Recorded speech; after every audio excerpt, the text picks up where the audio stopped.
Today, I want to speak to you from 1 John chapter 4 and tell you about something that is either going to come to you as good news or bad news. Here's the news. It's not enough to be smart.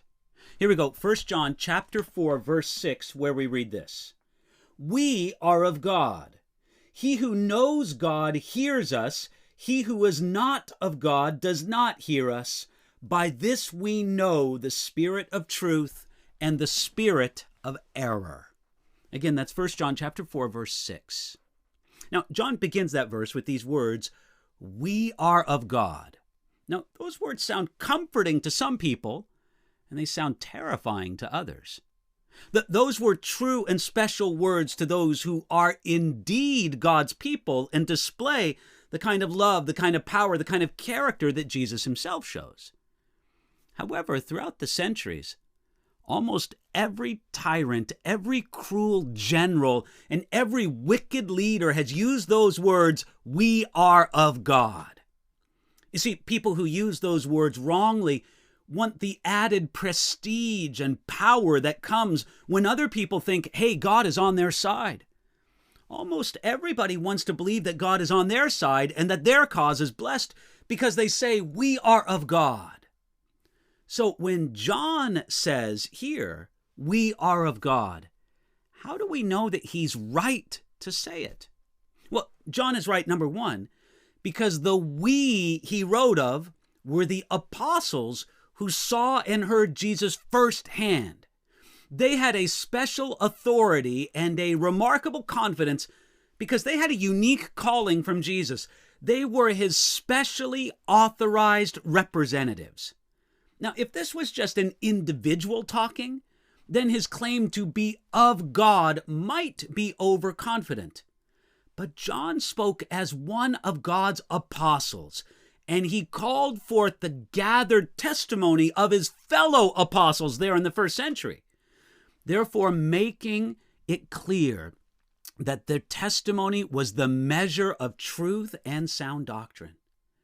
You see, we know this truth by using the New Testament as our measure, which is the inspired record of the apostles' teaching. When someone agrees with what God says in the New Testament, they show that they know God. When someone contradicts the New Testament, they reveal that something is wrong in their knowledge of God. Now, this certainly is not to exclude the Old Testament, no. But since the New has all the confidence in the Old Testament, it includes it all together. Now, this helps us to know the spirit of truth and the spirit of error. If someone hears what God has said in the Bible, we know that they have the spirit of truth. If they do not hear it, then they have the spirit of error. This phrase clarifies that error has a spiritual dynamic to it. It's not just about being educated or smart. The spirit of error can powerfully influence some very educated and intelligent people. And since error has a spiritual dynamic, keeping it in the spirit of truth is mostly a spiritual issue. Here's what I mean. Many times we think that the difference between truth and error is all about how smart someone is. It's been said that people often asked Albert Einstein, the famous physicist, what he thought about God. Now, Einstein's brilliance as a scientist was unquestioned, but he did not have any more insight into spiritual truth than anybody else can. You see, we keep in the spirit of truth not by brain power, but by clinging to Jesus, the one who said, I am the truth, in John 14, verse 6.